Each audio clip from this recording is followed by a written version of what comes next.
हाय दर्शक बंधु समस्त के नमस्कार।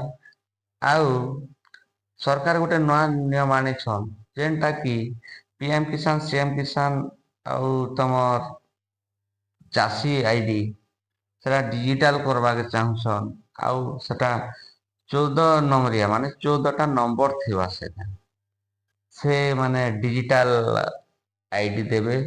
आउ बेसी ठकई होचे पीएम किसान सीएम किसान रे माने गोटे दस्तावेज रे चार जन 5 जन एंता पौछन। तो ସେଥିର ଲାଗି ସରକାର ଇ ଜାନୁଆରୀ ଫାର୍ଷ୍ଟ ଜାନୁଆରୀ ପହଲା ରୁ ମାନେ ନୂଆ କରି ଗୋଟେ ଆଉ ଗୋଟେ ଅନଲାଇନ କରିବେ। ତ ସେନେ ପ୍ରକୃତ ଚାଷୀ ଯେନ୍ ମାନେ ପ୍ରକୃତ ଚାଷୀ ଏ ଯେନ୍ ମାନେ ପ୍ରକୃତ ସେ ଦସ୍ତାବେଜରେ ପାଇବାର କଥା ଏ ତ ସେମାନେ ପାଇ ପାରବେ।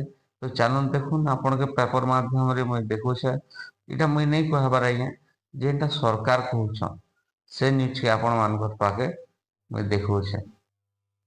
तो आज्ञा मान के नमस्कार। वीडियो के स्किप नहीं करबे। जदि स्किप करबे आपण किछि बुझी नहीं पारन। तो चलन आपण मान के देखौछे चाषी डाटाबेस करिवे मोहन सरकार। एसओपी जारी कला सृष्टि विभाग कृषि विभाग। जानुआरी पहला रु आरंभ हेबो चाषी पंजीकरण। मार्च शेष सुधा प्रस्तुत हेबो चाषी डाटाबेस। चाषी को मिलिबो 14 टिकिया नंबर विशिष्ट स्वतंत्र आईडी। डिजिटल कृषक कार्ड भी जोगाई देवे सरकार। एथिपाई चाषी को डाटाबेस प्रस्तुत करिबा लागि सबु जिल्लापाल माननकु एक्शन प्लान एवं एसओपी को पठाई छी कृषि विभाग। पीएम किसान और कृषक ओडिशा हिताधिकारी एवं प्रधानमंत्री फसल बीमा हिताधिकारी को एही प्रक्रिया अग्राधिकार देवे राज्य सरकार।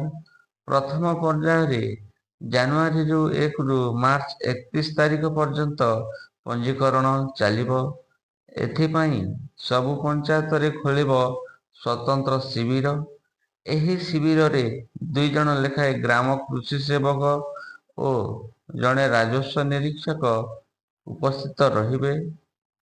चाषी को शिविर पर्यंत आनिबा पाई स्थानीय कृषक साथी को दायित्व न्यस्त करा जाइछि।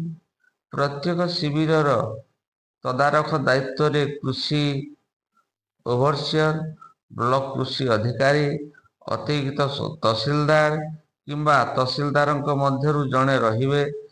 ଚାଷୀ ମାନେ ନିଜର ଆଧାର କାର୍ଡ ଆଧାର ଲିଙ୍କ ଥିବା ମୋବାଇଲ ଫୋନ ଜମି ପଟା ଯାହା ଭୁଲ ରେକର୍ଡ ଥିବ ଅବା ଖର୍ଦ୍ଦି ଦଲିଲ ଦାଖଲ କରି ପଞ୍ଜୀକରଣ କରିପାରିବେ। तो देखो ना या एतकीटा जिनिस लागबा हमर जेन नुआ करी जेन जनवरी 1 रु मार्च 31 भितरे जेन हमर ऑनलाइन माने हबा प्रकृत चाषी सेने ऑनलाइन करि पारबे। आ सेमान के 14 माने टिकिया माने 14टा नंबर थिबा सेते डिजिटल माने आईडी कार्ड मिलबा। आउ सेने कृषक ओडिशा आउ हमर पीएम किसान सीएम किसान जिन माने पाउछन से मान के पहला कर अग्राधिकार दिया। तो प्रकृत चाषी से माने बोली करी। तो धन्यवाद सर नमस्कार। वीडियो के टिके लाइक करबे जदि भल लागुछ बेला आपण मान के आउ सब्सक्राइब करबाटा नहीं भूलबे आज्ञा। शेयर कमेंट करबे जेहेतु सब्सक्राइब कले बेले आपण मान के अंदर सरकारी नवा नवा माने योजना अपडेट माने आस्तुवा सेटा आपण मान के जणाबे। तो नमस्कार।